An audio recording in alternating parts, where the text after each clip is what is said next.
പലർക്കും ഇഷ്ടമില്ലാത്തൊരു വിഭവങ്ങളിൽ ഒന്നാണ് കൊത്തമര. കാരണം അതിലുള്ള ചെറിയ കനപ്പ് തന്നെയാണ്. എന്നാൽ ഇത് ഒത്തിരി ആരോഗ്യ ഗുണങ്ങളുള്ള ഒന്നാണ്. ഫൈബറിൻ്റെയും പ്രോട്ടീൻ്റെയും ഒരു കലവറ തന്നെയുണ്ട് കൊത്തമരയിൽ. കൊത്തമര കഴുകി ചെറുതാക്കി എരിഞ്ഞ് ഞാൻ മാറ്റി വെച്ചു. കുറച്ച് വെളുത്തുള്ളിയും ചുവന്നുള്ളിയും നന്നായി ചതച്ചെടുത്തു. കൊത്തമര ചെറുതായി എരിഞ്ഞ് കറി വെക്കുകയാണെങ്കിൽ അതിനൊരു പ്രത്യേക ടേസ്റ്റ് തന്നെയാണ്. ചട്ടി വെച്ച് എണ്ണ ചൂടായി കഴിഞ്ഞാൽ നമുക്ക് എണ്ണ ഒഴിച്ചു കൊടുക്കാം. എണ്ണ ചൂടായാൽ ചതച്ച് വെച്ച് ഉള്ളി ഇട്ടിട്ട് നന്നായി വാട്ടിയെടുക്കുക. കോക്കനട്ട് ഓയിലാണ് ഞാൻ ഇതിലേക്ക് ചേർത്ത് കൊടുത്തത്. ചിലർ കടുക് പൊട്ടിച്ചിട്ടൊക്കെ തുടങ്ങാറുണ്ട്. എന്നാൽ അങ്ങനെ ചെയ്യണവർക്ക് അങ്ങനെ ചെയ്യാം. ഞാൻ ഉള്ളിയാണ് സ്റ്റാർട്ട് ചെയ്യണത്.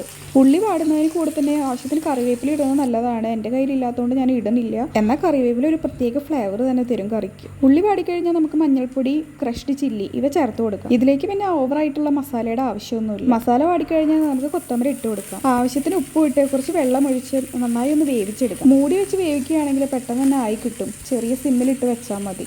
അടി പിടിക്കാതിരിക്കാൻ ഇടയ്ക്കിടയ്ക്ക് ഇളക്കി കൊടുക്കാം. കൊത്തമര നന്നായി വെന്ത് വന്നാലും നമുക്ക് ആവശ്യത്തിനുള്ള തേങ്ങ ചേർത്ത് കൊടുക്കാം. തേങ്ങയാണ് ഈ കറിയുടെ രുചി തന്നെ മാറ്റുന്നത്. ഞാനൊരു അരമുറി തേങ്ങയോളം ചേർത്ത് കൊടുത്തിട്ടുണ്ട്. കൊത്തമരയിൽ തേങ്ങ ചേർത്ത് കൊടുക്കുന്നത് അതിൻ്റെ ടേസ്റ്റ് ഒന്ന് മാറാൻ വേണ്ടി തന്നെയാണ്.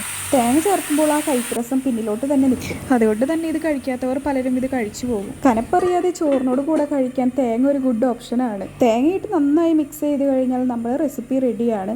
കുറച്ച് നേരം ഒന്നും കൂടി നമുക്ക് അടുപ്പത്ത് വെച്ചൊന്ന് ചൂടാക്കി എടുക്കാം. ആ വാടിക്കെടുക്കുന്ന ഉള്ളി ഈ കറിയുടെ ടേസ്റ്റ് തന്നെ മാറ്റും. ഉപ്പ് നോക്കി പാകത്തിന് ചേർത്ത് കൊടുക്കാം. തേങ്ങ ഡയറക്റ്റ് ചേർക്കുന്നതിന് പകരം ഒരു അരപ്പായി പച്ചമുളകൊക്കെ അരച്ച് ചേർക്കുന്നതും നല്ല തന്നെയാണ്. ഇതോടെ കഴിഞ്ഞാൽ നമ്മുടെ റെസിപ്പി റെഡിയാണ്.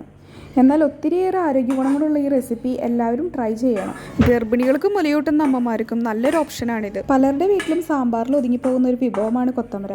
എന്നാൽ അതൊന്ന് മാറ്റി ഇങ്ങനെ ഒരു ചേഞ്ച് വരുത്തിക്കൂടെ?